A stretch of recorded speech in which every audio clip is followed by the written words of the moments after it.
প্রত্যাশা তো অনেক, আমার প্রত্যাশা না, রাজবাড়ী একের যে সাধারণ মানুষ এবং নেতাকর্মীদের প্রত্যাশা আকাঙ্ক্ষা হলো রাজবাড়ির এক আসনটা পরিবর্তন চায়, আমাকে হিসেবে দেখতে চায়।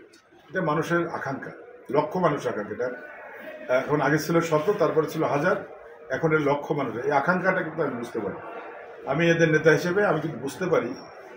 এই দুর্দিন একটু দলের সাথে ছিলাম, যে কারণে হয়তো তারা এই আকাঙ্ক্ষাটা পোষণ করছেন। আমি মনে করি সৃষ্টিকর্তা এবং আমার যে নেতা জনাব তারেক রহমান সাহেব এই আমাদের নেতাকর্মী এবং সাধারণ জনগণের আকাঙ্ক্ষা পূরণ করবেন। আমার রাজবাড়ী এক আসনে তিনি আমাকে নমিনেশন দিলেন।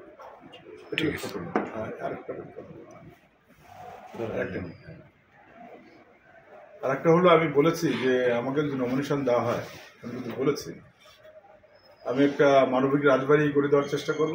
আমি একটা ক্ষুধামুক্ত দারিদ্র্যমুক্ত রাজবাড়ি আমি করে দেবো, একটা উন্নত আর্থিকভাবে শক্তিশালী একটা রাজবাড়ি করে দেওয়ার চেষ্টা করব। এখানে যে নদী ভাঙন থেকে যেসব সমস্যা আছে সেগুলো সমাধান করার চেষ্টা করব। শুধু তাই না, আমি একটা শিল্প উন্নত রাজবাড়ি তৈরি করব। এই শিল্প উন্নত রাজবাড়ি তৈরি করার উদ্দেশ্য হলো আমি একটা বেকার মুক্ত রাজবাড়ি, বেকার মুক্ত। এখানে 50,000 লোকের চাকরি দিলে এখানে আমি দেখছি এখানে আর বেকার থাকে না। মিনিমাম 50,000 বেকার যুবকের আমি কর্মসংস্থান সৃষ্টি করবো, এটা মূল বিষয়। আর সবচেয়ে দুঃখের বিষয় হলো ওদের ভারপ্রাপ্ত চেয়ারম্যান তারেক রহমান সাহেব বক্তব্য দেওয়ার শেষে উনি খুব ইমোশনাল হয়ে গেছিলেন।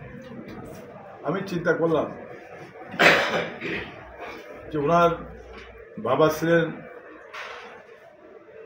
এদেশের প্রধান,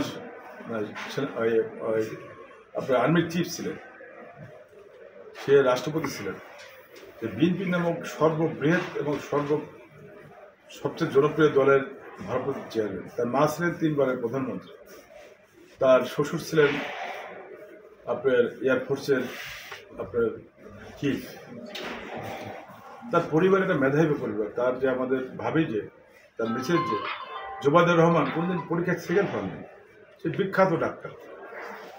তার কন্যা, সুযোগ্য কন্যা ব্যারিস্টার, লন্ডনের কুইন মেরি ইউনিভার্সিটি থেকে সে রেলওয়ে করে ব্যারিস্টার। তার যে ফ্যামিলি ব্যাকগ্রাউন্ড এবং তার যে এখন যে অবস্থা, বিএনপির মতো সবচেয়ে সর্ববৃহৎ এবং সবচেয়ে জনপ্রিয় দলের সে চেয়ারম্যান, তাকে ওই দিন আমরা ইমোশনাল করেছি। একইভাবে আমাদের রাজবাড়ির এক নেতা দেখেছি, তারা হাজার হাজার লোকের দিয়ে মিষ্টি খাচ্ছে। এই জিনিসটা আমি আসলে মিলাতে পারি, যে উনি ভাবি প্রধানমন্ত্রী, এদেশের জনগণের ম্যান্ডেট নিয়ে ইনশাল্লাহ উনি প্রধানমন্ত্রী হবেন। তার ইমোশন দেখেছি, চোখে জল দেখেছি। আর রাজবাড়ির নেতাকর্মীদের ওনাকে, সাবেক এমপিকে আমরা মিষ্টি খাতে দেখলাম, আলামত দেওয়ার জন্য দেখলাম। এই জিনিসটা বেসিক্যালি আমি মিলাইতে পারিনি, এই জিনিসটা আমি মানতে পারতেছি। এই মিনিস্টার রাজবাড়ি একের জনগণ নিতে পারতেছে না, সেজন্য মিষ্টি খাওয়ার কালচার আমাদেরকে বন্ধ করতে হবে। কারণ দুটো পার্ট, নমিনেশন একটা পার্ট, আবার ভোট আর একটা পার্ট। নমিনেশন নিতে হবে এবং জনগণের ম্যান্ডেট নিয়ে এমপি হতে হবে। নমিনেশনে কিন্তু চূড়ান্ত জিনিসটা।